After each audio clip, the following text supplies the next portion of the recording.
Tupi, uma empresa muito barata no setor automotivo, que tem muitos anos de história e que deu bons retornos no longo prazo. Bom, primeiramente, a gente vai no site Fundamentei. E o que a gente tem que ver aqui? Primeiramente, vemos que é uma empresa do segmento de listagem do novo mercado, que é o grau de maior transparência de governança. Então, é uma empresa que, a princípio, tem boa governança, PEG a longo de 100%, free float de 47% da ON. O ponto negativo, que os sócios majoritários é a Prev e também o BNDES, mas com o tempo isso aqui pode ser diluído com esse processo de desestatização e também de algumas vendas que o governo federal está fazendo. Então, não vejo isso como algo que impeça o investidor a investir nessa empresa. É uma empresa que tem fábricas em Santa Catarina, São Paulo e também no México, exporta mais de 80% da sua produção é exportada para a Europa e para os Estados Unidos, além de outros países também, o que garante uma receita em dólar bastante considerável para a empresa. Quando a gente fala de resultado financeiro, o que a gente tem que olhar? A primeira coisa que você tem que olhar é o lucro. Por quê? Porque o lucro vai fazer com que a cotação no longo prazo seja positiva ou negativa. Então, a gente vê aqui, nessa parte de lucro líquido, que a empresa, nos últimos anos, apresentou resultados consistentes em relação ao lucro. Então, vou pegar aqui desde 2004, teve um prejuízo aqui de 52 milhões, mas normalmente é uma empresa que cresceu o seu lucro no longo prazo, embora esteja andando de lado aí de 2015 até agora. A gente vai ver que a perspectiva de futuro para a empresa é boa e ela está barata justamente porque ela está passando por um momento um tanto quanto complicado de retomada da economia e também de aumento da fabricação aí de veículos. Então essa empresa é muito beneficiada nessa retomada. Além de olhar o histórico de lucro líquido, logicamente o ideal é que isso aqui fosse crescente, mas você vai ver que algumas empresas têm lucro crescente, mas não necessariamente naquele momento, para um curto e médio prazo, seja um bom investimento. Então, se você for pegar a VEG, você vai ver que, por exemplo, as ações da VEG, a empresa, ela tem lucro líquido crescente todos os anos, mas ela chegou num patamar de estar sendo negociada a um preço exorbitante. Então, não necessariamente quem comprou há 6 meses atrás, por exemplo, fez um bom investimento. Muito pelo contrário, as ações aí caíram cerca de 30% a 40% desde seu topo. Então, não necessariamente uma empresa de lucros crescentes ela vai ser uma boa oportunidade naquele momento, porque você tem que olhar outros fatores também, como os múltiplos e também a perspectiva de futuro para essa empresa. Considerando que você já verificou os lucros e você não entendeu ou entendeu muito bem o que aconteceu aqui nessa linha do tempo, a gente vem também para as margens, Margem líquida aqui está muito baixa, realmente. A gente vê aqui que está entre 4% e 6%, não é o ideal. O ideal é que fosse acima de 10%, porém é uma empresa que sempre, historicamente pelo menos, apresentou margens bem apertadas. Quando a gente fala de ROI, que é a rentabilidade da empresa, o ideal é que seja acima de 15%. Atualmente ela apresenta de 4% a 12%. Então, se você considerar somente esses indicadores que eu falei, você acaba não comprando a empresa, porque o ideal é ter lucro líquido crescente, e aqui ela está andando de lado, margens líquidas acima de 10%, ROI acima de 10%, dívida líquida sobre EBITDA abaixo de 3,5%. Quando a gente fala de dívida líquida, a empresa está com a dívida ok, porém quando a gente fala de ROI e margens, está abaixo do ideal, e o lucro líquido também está abaixo do ideal no sentido de não crescer. Então você vai perguntar, mas por que você compra essa empresa se a empresa não apresenta os resultados que seriam ideais? Porque a empresa está barata e ela tem bom potencial. Então, por exemplo, a VEG, ela tem lucros líquidos crescentes e essas margens aqui são bem acima de 10%. Logicamente, a dívida é controlada, porém, o preço dela é 8 vezes maior. O potencial embutido na empresa acaba sendo menor.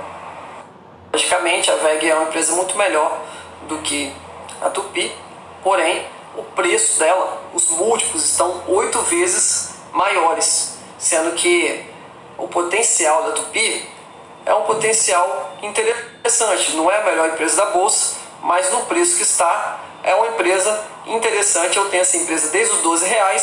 Eu acredito facilmente que ela possa dobrar ou até mesmo alcançar a faixa dos R$ 50, pelos motivos que nos próximos stories eu vou destacar. Aqui no site Status Invest, e aqui eu vou utilizar alguns indicadores de valuation, endividamento e eficiência para verificar se a empresa está barata ou está cara.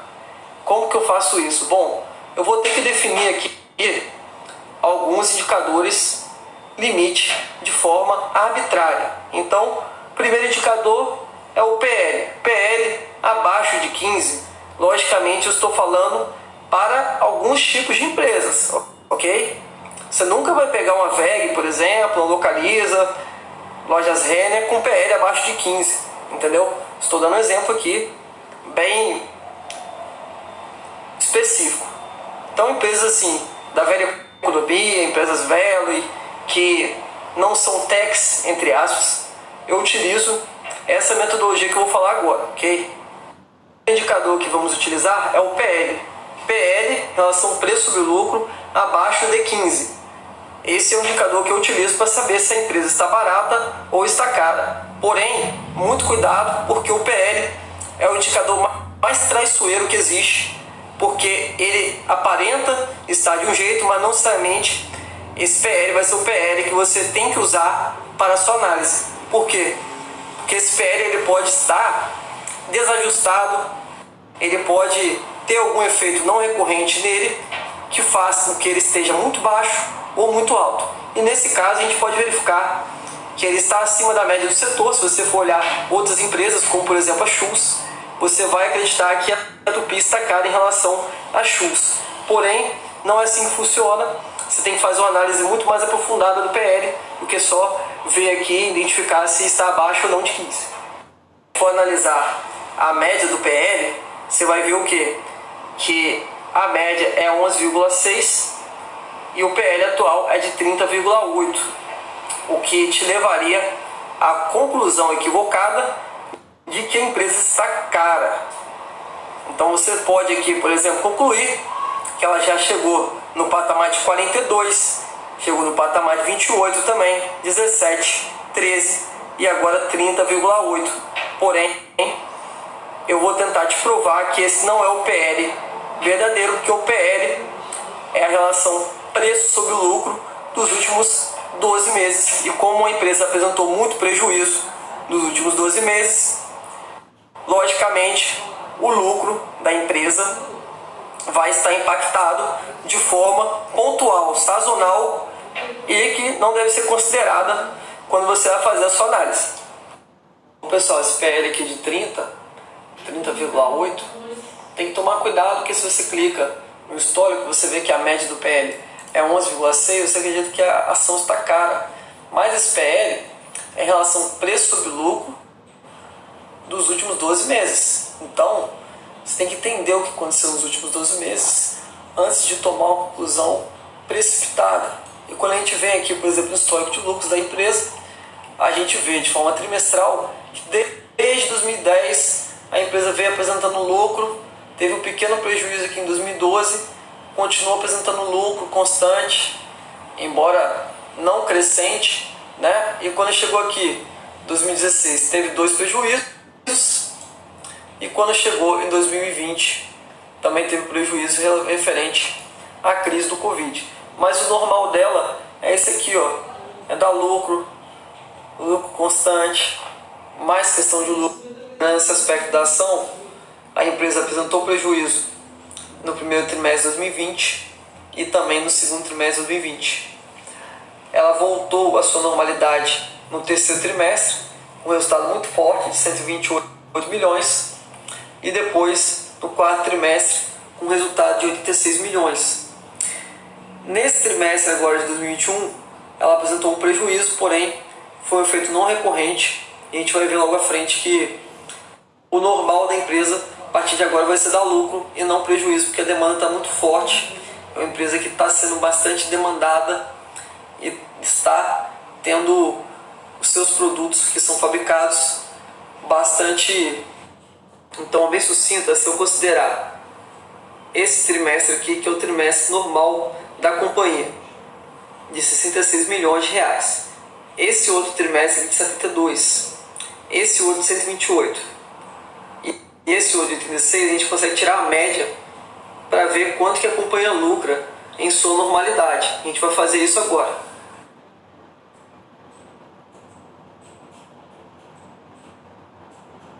Então, considerando esses 334 bilhões anuais, o que eu posso fazer aqui é pegar o valor de mercado.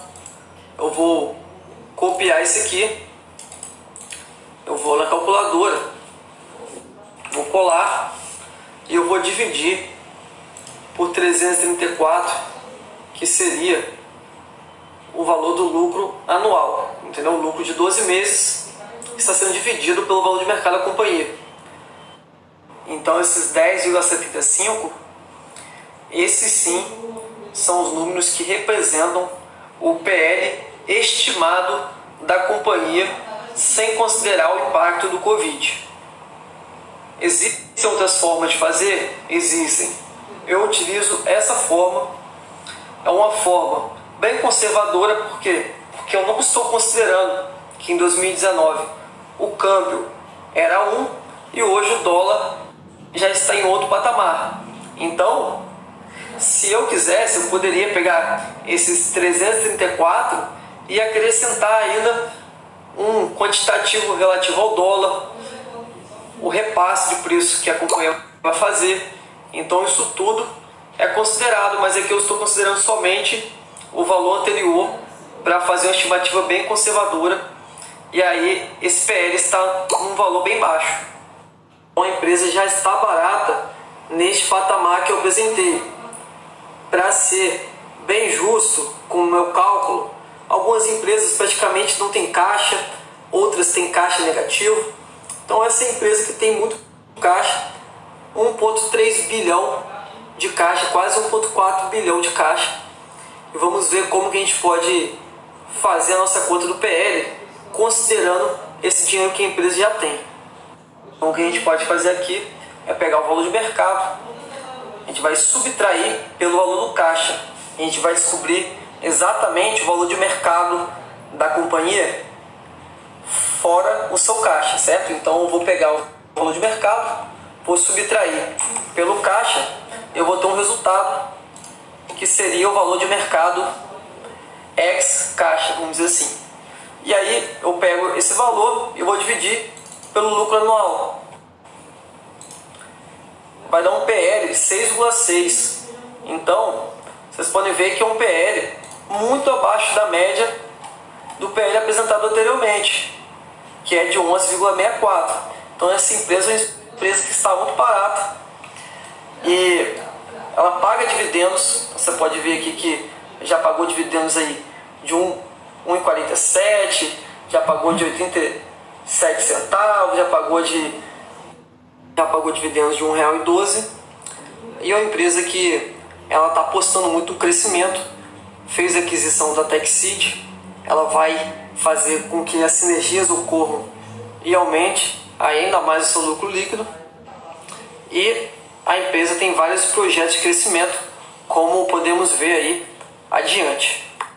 Partindo agora para a análise de resultados, a receita líquida da companhia, na maior parte, 65%, vem de veículos comerciais, 25% vem de agricultura, construção, infraestrutura, entre outros, 5% de veículos leves de luxo e 5% do setor hidráulico.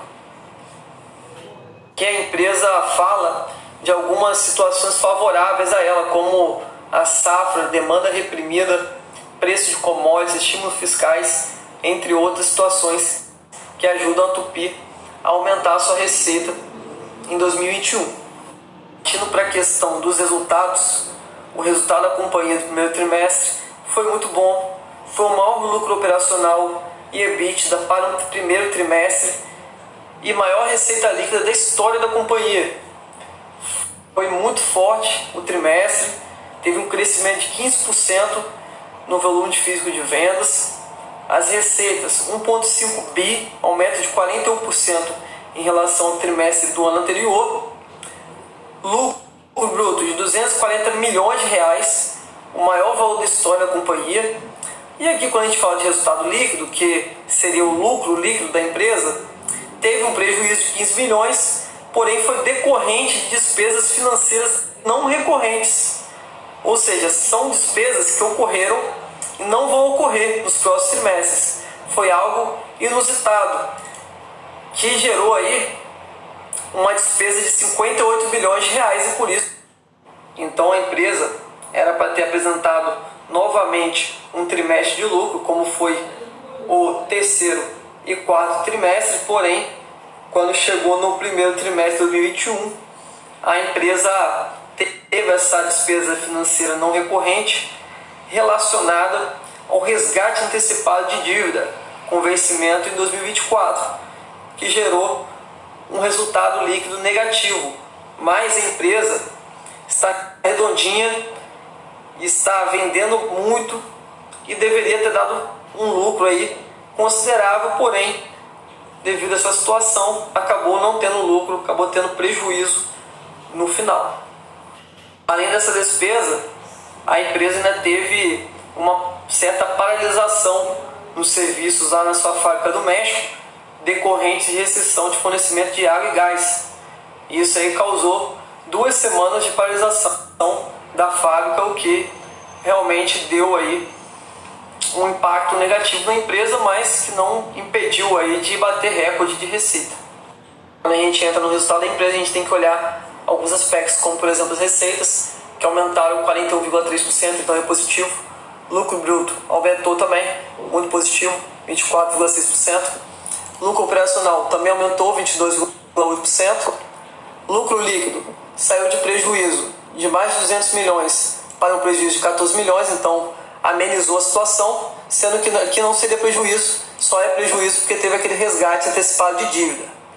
O EBITDA também é bom olhar, aumentando da mesma forma, 48,9%, um excelente resultado da companhia. Quando a gente fala de volume físico de vendas, podemos ver que a companhia foca suas vendas no mercado externo. No mercado externo, ela conseguiu vender 101 mil toneladas de produtos, em comparação com o mercado interno, que vendeu somente 25 mil toneladas dos mesmos produtos.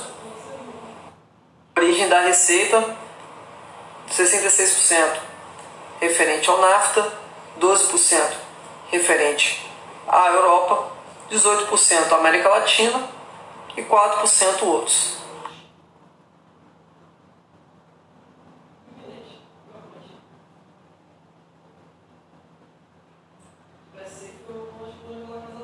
Algumas oportunidades de curto, médio prazo que a empresa pode se beneficiar, e o primeiro de curto prazo é a aquisição da TechCity, que pode aumentar o EBITDA da empresa e aumentar ainda mais o volume de vendas.